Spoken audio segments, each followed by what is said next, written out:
ចាសួស្តីបងប្អូនថ្ងៃនេះយើងត្រឡប់មកជួបគ្នាជាថ្មីម្ដងទៀតចាក្រោយពីការឈប់សម្រាករបស់ខ្ញុំអស់រយៈពេលយ៉ាងយូរដោយសាររវល់នឹងការងារខ្លះផងហើយនឹងបញ្ហាសុខភាពខ្លះដែរចាឥឡូវនេះបានសម្រាកពីការងារឃើញថាទំនេរចង់មកចែកពីក្បួនណាប៉ូឡេអុងបន្តចាឬក៏ចែករំលែកពីអ្វីផ្សេងទៀតចឹងតាមតែខ្ញុំអាចធ្វើទៅបានចាដោយសារមានបងប្អូនដែលគាត់តាមដានវីដេអូរបស់ខ្ញុំមួយរយៈកន្លងមកហ្នឹងដែលខ្ញុំបានចែករំលែកនៅក្បួនណាប៉ូឡេអុងហ្នឹងគឺឃើញរយៈពេល4-5 ឆ្នាំកន្លងទៅហើយតាគាត់ជួនកាលចាគាត់ចូល comment ថាដូចថាខ្ញុំចែករំលែកមិនបានក្បោះក្បាយអញ្ចឹងណាដូចអ្នកខ្លះគាត់ comment ប្រាប់ថាហេតុអីក៏បងមិនប្រាប់អំពីដូចជានិយាយពីរឿងគូព្រេងឬក៏និយាយពីលេខនីមួយតំណាងឲ្យអ្វីអញ្ចឹងហើយគាត់ចង់ដឹងដូចថាពីទ្រព្យសម្បត្តិវាសនាឬក៏លុយកាក់ការសិក្សារបស់គាត់គាត់ថាក្បួនណាប៉ូឡេអុងគេបាននិយាយពីច្រើនមកហេតុអីខ្ញុំចែកមិនអស់ពេលដូចថាក្បួនអីមួយបើយើងចែករំលែកអស់ពេកទៅវាដូចជាចាត់ទុកថាបើសិនមានដូចថាបងប្អូនខ្លះឬក៏អ្នកគ្រូលោកគ្រូខ្លះគាត់មានហៅថាមានមុខរបរការងារគាត់ជាអ្នកមើលការទស្សន៍ទាយឬក៏គាត់ជាគ្រូអញ្ចឹងបើយើងយកព័ត៌មានទាំងអស់ហ្នឹងមកចែករំលែកទាំងអស់ទៅវាអាចថាប៉ះពាល់ដល់គាត់ព្រោះនិយាយទៅណាមួយខ្ញុំមិនមែនជាដូចថាគ្រូទស្សន៍ទាយអីទេចាខ្ញុំគ្រាន់តែមកចែករំលែកអ្វីដែលខ្ញុំចេះអ្វីដែលខ្ញុំដឹងដូចថាយើងមិនចង់បើករំលែកឲ្យអស់ច្រើនពេកណាប៉ុន្តែនៅក្នុងរវាងមួយរយៈនេះចាខ្ញុំឃើញpageបងស្រីម្នាក់គាត់ឈ្មោះណារីចាគាត់ឃើញចេញមកបន្តចែកក្បួនណាប៉ូឡេអុងបន្តចាមានការច្បាស់លាស់ច្រើនដល់ពេលអញ្ចឹងខ្ញុំក៏ចាបានចូលទៅមើលគាត់ដែរហើយយ៉ាងពេញចិត្តនឹងការចែករំលែករបស់គាត់ហើយក៏ជាចំណេះដឹងរបស់ខ្ញុំបន្ថែមទៀតដោយសារខ្ញុំចេះក្បួននេះតាំងពីអាយុដូចខ្ញុំប្រាប់នៅវីដេអូមុនអញ្ចឹងតាំងពីអាយុ10ឆ្នាំមានការភ្លេចភ្លាំងខ្លះឬក៏ការធ្វើអីមិនច្បាស់លាស់អីចឹងគេលោថាមានបងប្អូនខ្លះគាត់ដឹងក្បួននឹងដែរគា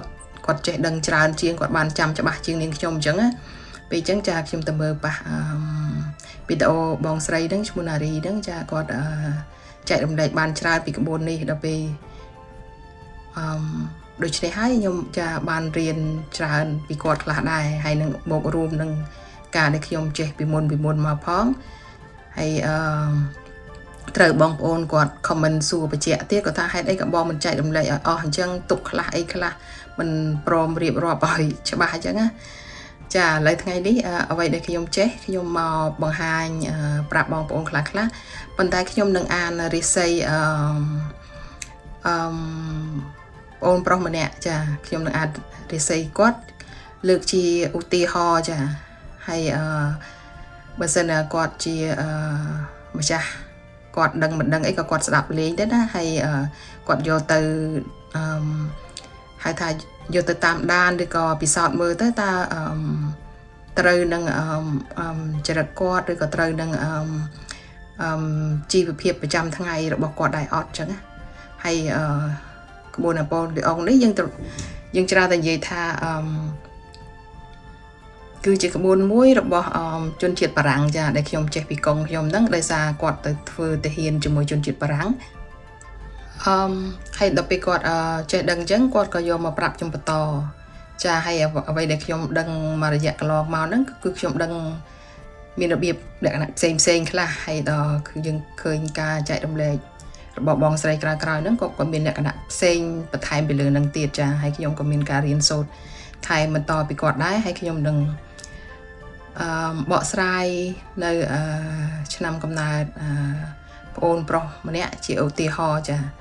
ហើយឲ្យគាត់យកទៅសម្គាល់ទុកមើលតើថ្ងៃក្រោយទៅតើមានសភាពដូចនឹងដែរអត់ហើយខ្ញុំចង់និយាយថានេះគឺជាការអានតាមលេខឆ្នាំកើតខែកើតរបស់គាត់ហើយនឹងថ្ងៃកើតរបស់គាត់ ខ្ញុំចង់និយាយថាខ្ញុំមិនមែនទុះទាអីគាត់ទេចាកុំឲ្យគាត់យល់ច្រឡំខ្ញុំគ្រាន់តែយកក្បួនជាលេខហ្នឹងដើម្បីបែងចែកចេញមកហើយនឹងឲ្យគាត់យកទៅសម្គាល់ទុកមើលតើវាត្រូវតាមលក្ខណៈរបស់គាត់ដែរអត់ចាហើយវីដេអូទាំងអស់នេះគឺជាវីដេអូចាស់ៗរបស់នាងខ្ញុំដែលបានថតតាំងពីខ្លះ5ឆ្នាំមុនខ្លះ4ឆ្នាំមុនចាហើយក៏សូមអរគុណដល់បងប្អូនទាំងអស់ដែលបានជួយគាំទ្រក្នុងរយៈពេលចា5ឆ្នាំកន្លងមកនេះចាខ្ញុំបានធ្វើវីដេអូតាំងពីឆ្នាំ2020ជំនាន់កើត COVID ឥឡូវ2026ចាគឺក្នុងរយៈពេលចា5ឆ្នាំជិតចូល6ឆ្នាំហើយចាឥឡូវខ្ញុំនឹងធ្វើឧទាហរណ៍បង្ហាញបងប្អូនហើយបើសិនក្នុងវីដេអូនេះបើសិនបងប្អូនណាគាត់ចូលទៅ comment ចំនួន10នាក់មុនខ្ញុំនឹងមើលឲ្យគាត់ free នៅក្នុងវីដេអូក្រោយគឺមិនមែនថាខ្ញុំមើលលម្អិតឲ្យគាត់ទាំងអស់ដោយក្នុងវីដេអូដែលខ្ញុំធ្វើបន្តិចទៀតនេះទេគឺខ្ញុំគ្រាន់តែបង្ហាញគាត់អំពីតើគាត់កើតមកនឹងមានវាសនាខ្ពស់ឬទាបហើយទ្រព្យសម្បត្តិរបស់គាត់នឹងតើមានតិចឬច្រើនមនុស្សយើងម្នាក់តើឆ្នាំកើតមកគឺមានឆ្នាំកើតមានខែកើតនិងមានថ្ងៃកើតទោះបីឆ្នាំខុសគ្នាអ្នកខ្លះកើតខែខុសគ្នាកើតថ្ងៃខុសគ្នាក៏វាសនាខុសគ្នាដែរហើយនិយាយទៅគឺយើងមិនទៅឆ្ងាយពីក្បួនដែលបូកបន្ទុកឃើញ52 64ហើយនិង76ទេចាឥឡូវនេះខ្ញុំបង្ហាញអំពីខ្ញុំទៅសេរួចស្រេចហើយគឺជាតារាងប្អូនប្រុសចាដែលគាត់កើតនៅឆ្នាំវកខែ6ហើយថ្ងៃពហុចានេះគឺជាលេខតារាងរបស់គាត់ហើយយើងបូកបន្ទុកទៅបាន76ចាបងប្អូនដឹងហើយថា76គឺជាលេខខ្ពស់លេខអ្នកមានហើយ64គឺជាលេខអ្នកមធ្យមហើយ52គឺជាលេខអ្នកដែលខ្សត់ខ្សោយទ្រព្យអានឹងបើតាមយើងបូកបន្ទុកសរុបណាប៉ុន្តែវាអាស្រ័យទៅលើថាតើគាត់កើតមកនឹងមានវាសនាគាត់ល្អឬទេហើយនៅក្នុងវ័យនីមួយៗរបស់គាត់នឹងដូចថាក្នុងមួយតារាងរបស់យើងនេះគឺចែកចេញជា3វគ្គគឺចែកចេញថាជាវគ្គវ័យគេហៅថាវ័យពីក្មេងវ័យដែលយើងមិនទាន់មានគ្រួសារចាប់ពីអាយុក្រោម30ចាហើយដល់វ័យកណ្ដាលនេះគឺជាវ័យដែលយើងមានគ្រួសារគឺចាប់ពីអាយុ30ដល់អាយុ50ហើយបន្ទាប់មកហ្នឹងវ័យចុងក្រោយគឺជាវ័យចាស់ចាដែលចាប់ពីអាយុ50ដល់80ហើយខ្ញុំអត់មិនបានបង្ហាញពីវិធីបូកទេបងប្អូនធ្លាប់ដឹងពីវិធីបូកហើយចាខ្ញុំបង្រៀនប្រាប់ច្រើនរួចមកហើយគ្រាន់តែបងប្អូនដាក់កន្លែងនេះដូចយើងកើតឆ្នាំកើតណាកុំភ្លេចថាឆ្នាំកើតប្រើពីឆ្នាំជូតឆ្លូវខាថោះប៉ុន្តែបើបងប្អូនបូកតាមក្បួនណាប៉ូលេអុងគឺជាក្បួនបារាំងបងប្អូនមិនអាចយកប្រៀបធៀបជាមួយនឹងថ្ងៃឆ្នាំកំណើតយើងជាឆ្នាំខ្មែរឬក៏ជាឆ្នាំចិនទេឧទាហរណ៍ថាគាត់កើតឆ្នាំខ្មែរតតែខែ4បានគេយកឆ្នាំខ្មែរអញ្ចឹងណា4ចិនអីតតែលើសពីខែ2ថ្ងៃ4អានោះបានគេរាប់ថាជាចូលក្បាលឆ្នាំ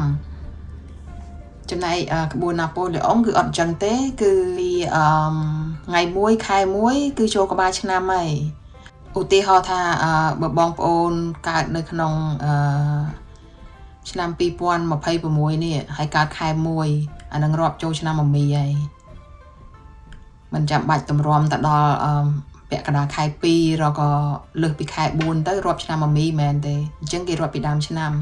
ហើយខែក៏យកជាខែលេខបារាំងដែរទីហោរាប់កើតខែម៉ានដូចគាត់នេះគាត់កើតខែ6ឆ្នាំវកខែ6ហើយថ្ងៃពហុយើងរាប់ពីថ្ងៃអាទិត្យទី1ទៅចាអាទិត្យច័ន្ទគីពុធពហុទី5អញ្ចឹងទៅឥ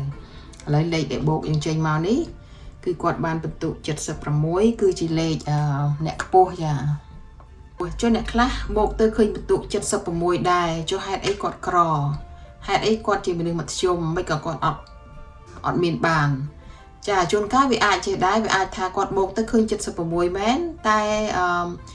គេហៅថាមិនមែនលេខដែលល្អរបស់គាត់មិនមែនចំលើថាកើតមកចំវាសនាល្អឬក៏ទ្រព្យសម្បត្តិគាត់ល្អអញ្ចឹងណាគាត់បូកមកអាលេខល្អគាត់ហ្នឹងគឺនៅលើលេខដែលមិនសូវល្អដូចថាលេខចំណាយឬក៏លេខអន្តរាយអញ្ចឹង លេខខ្ពស់ទៅក៏ឃើញ76ដែរហើយវាមានលក្ខណៈមួយទៀតជួនកាល76មែនតែអាលេខដែលគាត់កាត់មកដំបូងនេះឧទាហរណ៍ថាចំលេខខ្ពស់អញ្ចឹងណាលេខខ្ពស់ទៅគាត់ពីក្មេងគាត់មានបានស្រាប់តែពេលតែគាត់ចាស់ឡើងទៅស្រាប់តែលេខគាត់ទៀបដូចថាលេខក្រោមពីលេខ20ចុះក្រោមឬ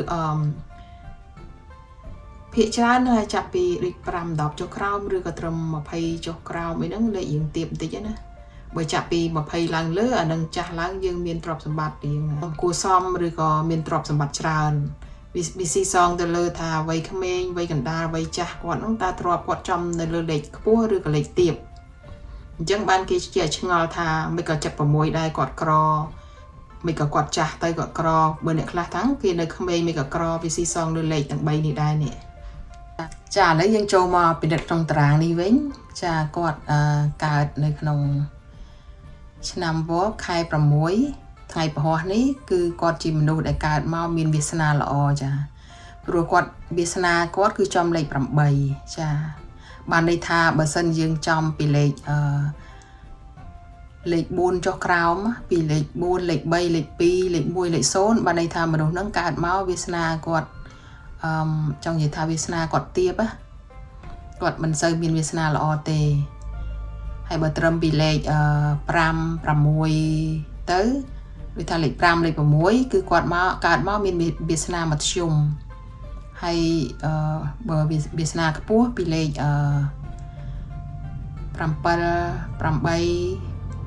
អានឹងវាសនាគាត់ល្អតែបើបានទៅដល់9 10 11អីនឹងវាសនាគាត់ខ្ពស់ចាដូចថាកើតមកមានវាសនាល្អទៅគាត់មានគេចូលចិត្តច្រើនគាត់ធ្វើការងារអ្វីច្រើនតែបានសម្រេចតាមបំណងរបស់គាត់ធ្វើអ្វីច្រើនតែរលូនមិនសូវមានការរាំងស្ទះចាដូចថាធម្មតាពាក្យចាស់ច្រើននិយាយថាមនុស្សយើងតើកើតមកមានវាសនាល្អវាធ្វើអ្វីតែងតែចម្រុងចម្រើនអញ្ចឹងហើយទោះបីជាគាត់មានបញ្ហាខ្លះក៏វាមិនកើតជាធ្វើឲ្យគាត់ពិបាកធំដុំខ្លាំងឯងវាតែងតែមានគេជួយមានគេដឹកនាំបើគាត់ពិបាកយ៉ាងច្រើនពិបាកតែមួយផ្លែតទៅគាត់អាចសនុកស្រួលវិញចាអាហ្នឹងនឹងសំដៅទៅលើវាសនាហើយបើនិយាយពីទ្រព្យសម្បត្តិវិញក៏ដូចគ្នាដែរបើសិនជាបូកទ្រព្យសម្បត្តិគាត់ទៅឃើញពីត្រឹមលេខ4ចុះក្រោមបានន័យថាគាត់មានទ្រព្យសម្បត្តិទាបចាមិនសូវមានទ្រព្យសម្បត្តិនឹងគេច្រើនទេហើយបើពីលេខ5 6 7ទៅគឺគាត់មានទ្រព្យសម្បត្តិមធ្យមបើពីលេខហ្នឹងហើយ7 8គឺគាត់មានទ្រព្យសម្បត្តិល្អចាគឺចង់និយាយថាល្អបង្គួរចាហើយបើពីលេខ9ដូច8 9 10 11ហ្នឹងគឺទ្រព្យសម្បត្តិគាត់ល្អណាស់គឺពីលេខ9ហ្នឹងចាប់ពីលេខ8ទៅចា8 9 10 11ដូចគាត់នេះទ្រព្យសម្បត្តិគាត់គឺចំលេខ11ចាគឺបានន័យថាគាត់មនុស្សមានទ្រព្យសម្បត្តិចាហើយយើងមើលនៅវ័យក្មេងរបស់គាត់30ចុះក្រោមហ្នឹងគឺគាត់បានលេខ31គឺ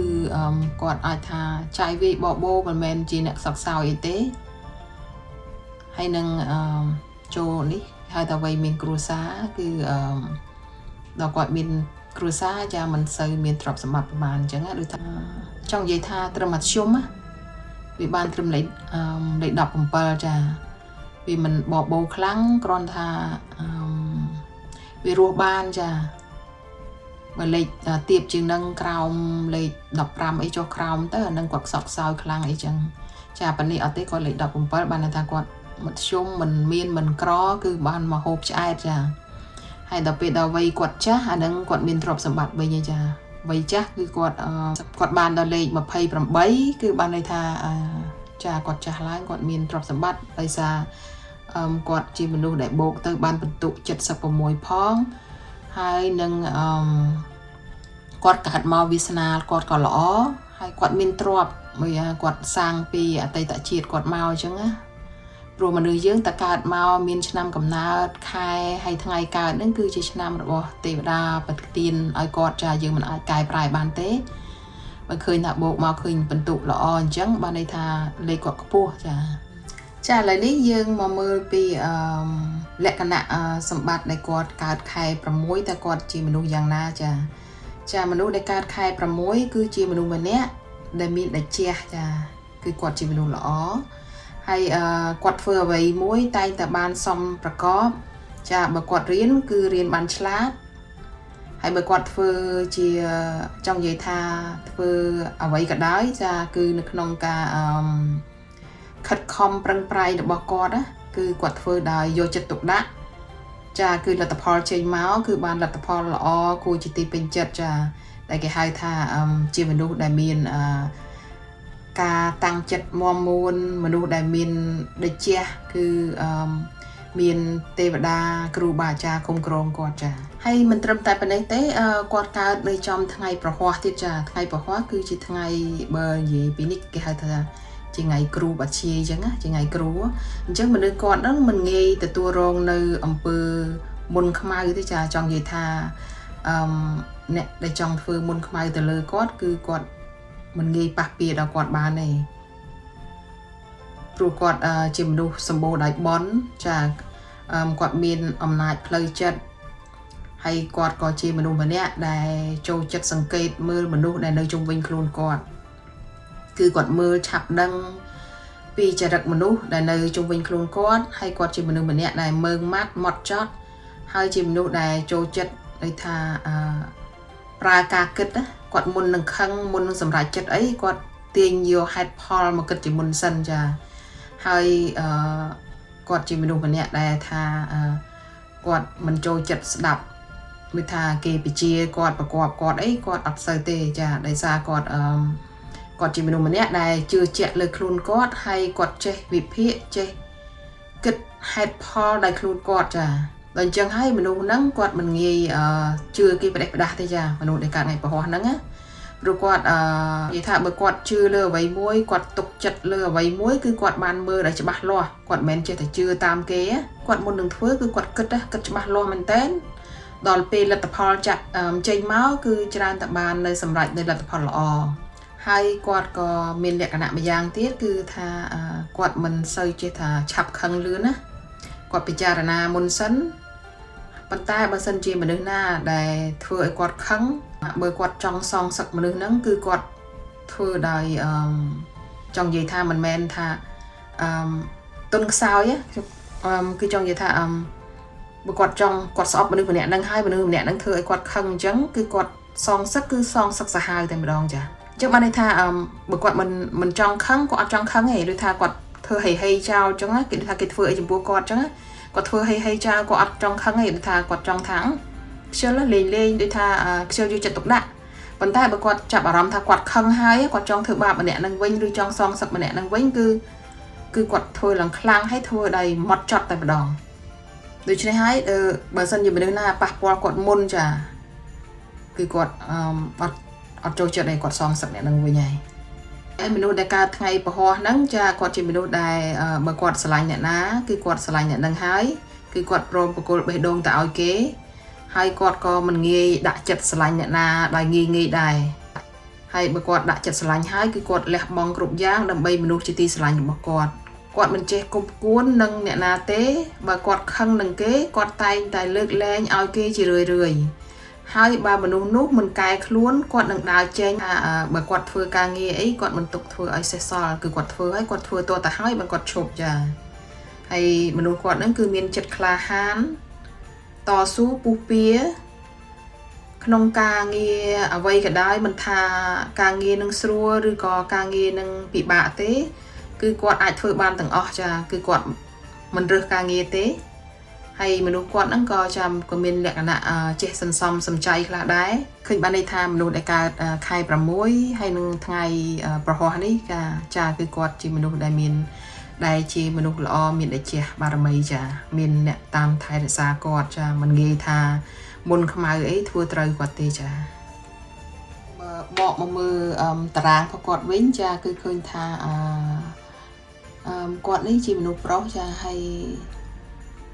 និយាយទៅឃើញបង្ហាញថាគាត់មានគូតែមួយទេបើគាត់មានភរិយារបស់គាត់គឺចង់និយាយថាគាត់អាចនៅជាមួយគ្នារហូតដល់ចាស់ចាគឺគាត់មានគូតែមួយហ ហើយគាត់ក៏ជាមនុស្សម្នាក់ដែលឧស្សាហ៍ព្យាយាមគាត់មិនមែនជាមនុស្សខ្ជិលទេ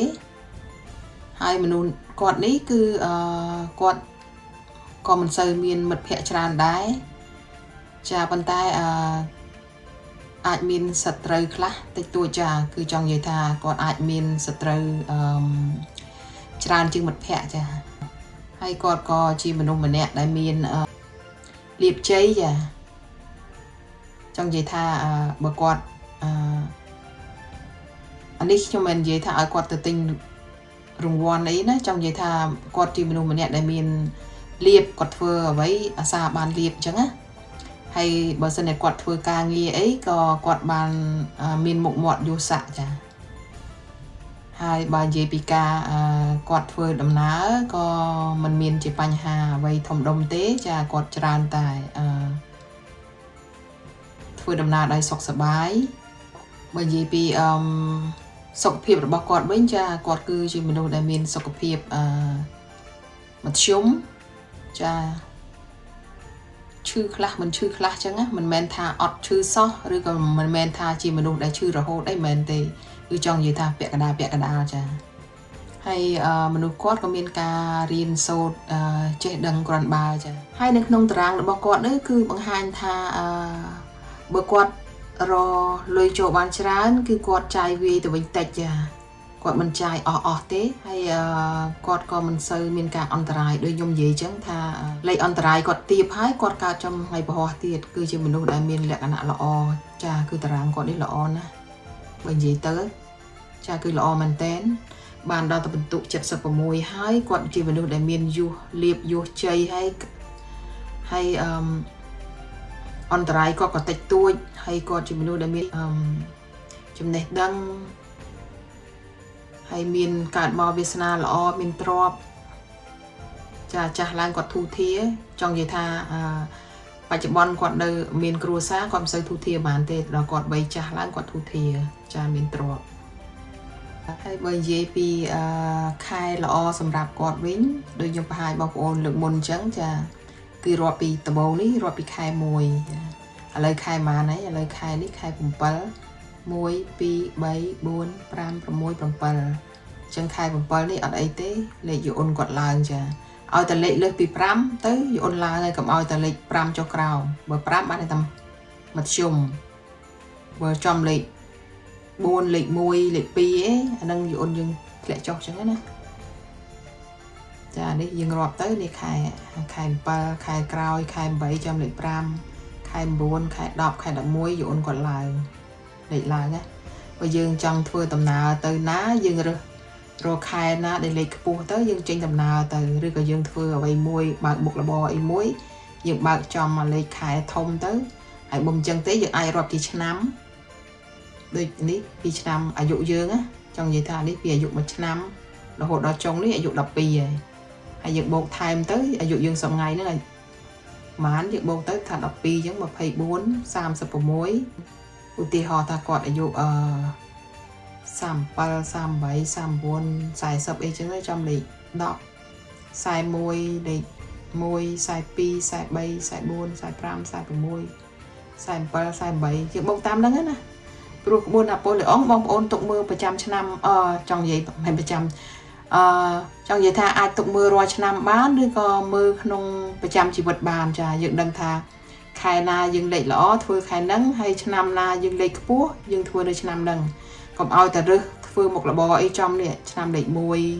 លេខ2នេះអញ្ចឹងឬក៏យើងធ្វើដំណើរផ្លូវឆ្ងាយអីយើងកុំរើសយកលេខទូចនេះលេខ2លេខ1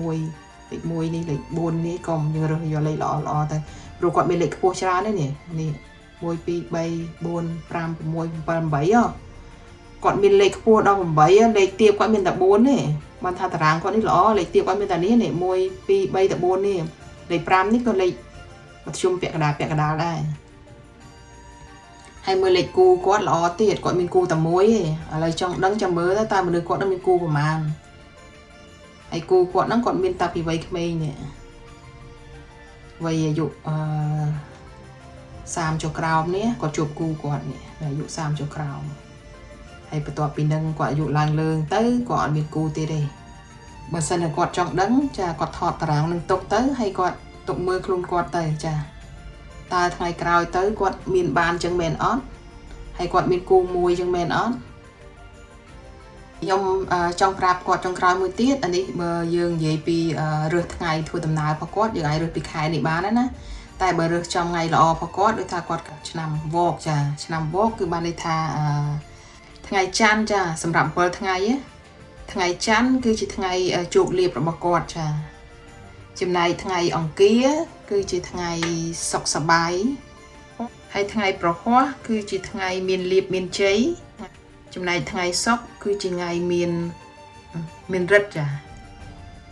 បើគាត់ចង់ធ្វើអីមួយចាគាត់រើសទៅគាត់រើសថ្ងៃច័ន្ទជោគជ័យចាជាថ្ងៃជោគជ័យរបស់គាត់ថ្ងៃអង្គារថ្ងៃសុខសប្បាយថ្ងៃប្រហ័សថ្ងៃមានលាភថ្ងៃសុក្រថ្ងៃមានរិទ្ធកុំឲ្យតែគាត់ជៀសវាងថ្ងៃមួយគឺថ្ងៃពុធចាថ្ងៃពុធគឺជាថ្ងៃអន្តរាយហើយថ្ងៃសៅរ៍គឺជាថ្ងៃកម្មចាហើយថ្ងៃអាទិត្យថ្ងៃមរណៈចាអញ្ចឹងឃើញថាការមកលេខតាមក្បួនណាប៉ូឡេអុងនេះដូចជាចប់ត្រឹមនេះហើយចាហើយបើសិនជាបងប្អូនដែលគាត់បានចូលមើលក្នុងវីដេអូនេះគាត់ចូល comment បាន10នាក់មុនខ្ញុំនឹងមើលបូកឲ្យគាត់ចាគឺបូក free គឺមើលប្រាប់គាត់អំពីតែគាត់កើតមកវាសនាល្អទេហើយមានទ្រព្យទេចាព្រោះមនុស្សយើងភាគច្រើន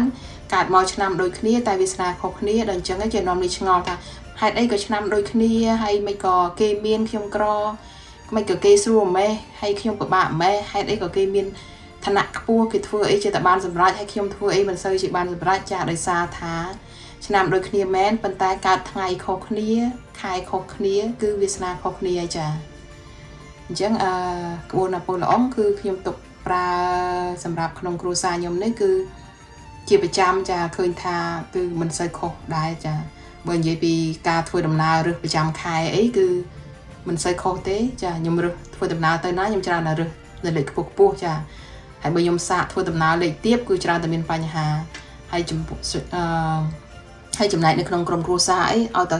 ធ្លាក់ដល់លេខតូចលេខ1លេខ0អីគឺច្រើនតែមានបញ្ហាបើមិនឆ្លោះគ្នាក្នុងប្តីប្រពន្ធក្រុមគ្រួសារទេគឺមានបញ្ហាសុខភាពចូលភ្លាមបើមិនចឹងទេដូចថាបើយើងធ្វើដំណើរទៅណាទៅដើរលេងអីរើសចំអាលេខទៀបហ្នឹងទៅរកម្មរកោសឆ្លោះគ្នាអូយមិនដឹងណាណីទេអញ្ចឹងខ្ញុំចេះតែថែរក្សាក្បួននឹងទុកសម្រាប់យើងម្នាក់ទៅយើងរើសពេលវេលាល្អធ្វើដំណើរហើយយើងនិយាយទៅគឺយើងសម្គាល់មើលខ្លួនឯងទៅចាបើថាត្រូវមិនត្រូវអីអានឹងចាំចូល comment ក្នុងហ្នឹងទៅហើយមកស៊ីសងអ្នកខ្លះខ្លាចគាត់មិនចាំឆ្នាំកើតខែគាត់ពិតប្រកបចឹងដល់បូកមកចេញត្រូវគាត់ថាដូចអត់ត្រូវអីចឹងណាអាហ្នឹងខ្ញុំក៏មិនដឹងដែរចាបើសិនតែឆ្នាំយើងកើតមកពិតខែពិតថ្ងៃពិតអាហ្នឹងបូកទៅវាមិនងាយខុសទេចាវាដូចតាក្បួនចិនហើយក្បួនខ្មែរយើងចឹងគឺមានលក្ខណៈខុសនឹងត្រូវម្យ៉ាងពីគ្នាចាឥឡូវឃើញថាចប់ហើយសូមអរគុណចំពោះបងប្អូនដែលបានតាមដាននៅវីដេអូនេះចាខ្ញុំនឹងមានពេលខ្ញុំនឹងចេញវីដេអូជាបន្តចាចែករំលែកផ្សេងអំពីក្បួននេះក្បួននោះអីចឹងណាឬក៏អ្វីដែលខ្ញុំអាចធ្វើបានចាហើយក៏សូមអរគុណម្ដងទៀតហើយនឹងជួបគ្នានៅវីដេអូក្រោយៗចាជម្រាបលា